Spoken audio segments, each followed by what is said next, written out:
Hello అండి, welcome back to Chenki kitchen. మీకు ఇవాళ డ్రై ఫ్రూట్స్తో కజ్జికాయల రెసిపీని షేర్ చేయబోతున్నానండి. ఇవి ఎంత టేస్టీగా వచ్చాయంటే అంత బాగున్నాయి. లేట్ చేయకుండా రెసిపీలోకి వెళ్ళిపోదామా. ముందుగా 2 కప్పుల మైదా పిండిని తీసుకున్నానండి. మీరు దీనికి బదులుగా గోధుమ పిండిని కూడా తీసుకోవచ్చు. ఇందులోకి ఒక పావు కప్పు బొంబాయి రవ్వని ఫైన్గా పౌడర్ చేసుకొని వేసుకున్నాను. అలాగే తగినంత ఉప్పు వేసుకోవాలి. వేసుకున్న తర్వాత బాగా ఈ మిశ్రమాన్ని మిక్స్ చేసుకోవాలి. ఇలా మిక్స్ చేసుకున్న తర్వాత ఇందులోకి నేను ఒక 3 టేబుల్ స్పూన్ల వరకు నెయ్యిని వేసుకున్నాను.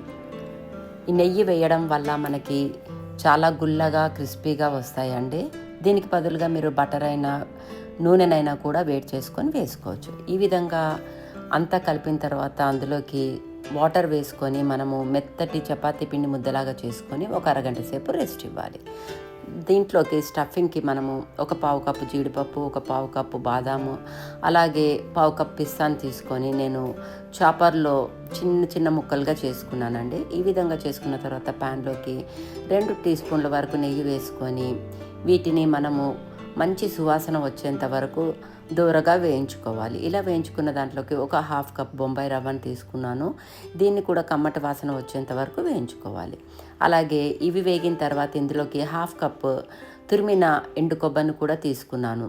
ఇది ముందర వేస్తే మాడిపోతుందండి, అందుకని లాస్ట్లో వేసుకొని వేపుకోవాలి.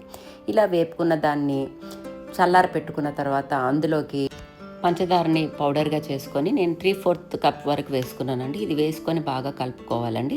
ఫ్లేవర్ కోసం ఇలాచీని కూడా వేశాను.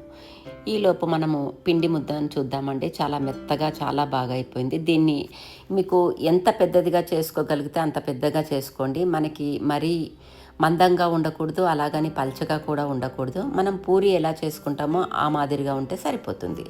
ఈ విధంగా చేసుకున్న తర్వాత ఏదైనా ఒక షార్ప్ ఎడ్జెస్ ఉన్నది తీసుకొని మనము రౌండ్ షేప్లో కట్ చేసేసుకుంటే సరిపోతుంది. ఈ విధంగా చేసుకుంటే మనకి చాలా ఈజీ అయిపోతుందండి. స్టఫింగ్ పెట్టుకొని కొద్దిగా నీరు అద్దుకొని ఈ విధంగా మనం షేప్ ఇచ్చేసుకొని తర్వాత దానికి ఫోక్తో డిజైన్ ఇచ్చుకోవడమే.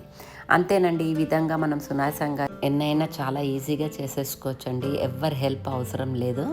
ఇలా చేసుకొని ఒకటేసారి మనము అన్నీ పక్కన పెట్టుకొని మరిగించిన నూనెలో దోరగా గోల్డెన్ బ్రౌన్ వచ్చేంత వరకు వేయించుకోవాలి. చాలా చాలా బాగున్నాయండి. నేను చేసిన తర్వాతనే మీకు రివ్యూ ఇస్తున్నాను.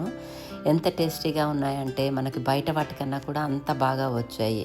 ముఖ్యంగా ఈ డ్రై ఫ్రూట్స్ వల్ల చాలా రుచిగా వచ్చాయండి. మీరు కూడా ఒకసారి ట్రై చేసి మీకు ఏ విధంగా వచ్చిందో నాకు కామెంట్స్లో తెలియచేయండి. మీకు గనక నచ్చితే మీ ఫ్రెండ్స్కి, మీ రిలేటివ్స్కి please share my videos. Like, share, comment and subscribe to Chenki kitchen. Thanks for watching.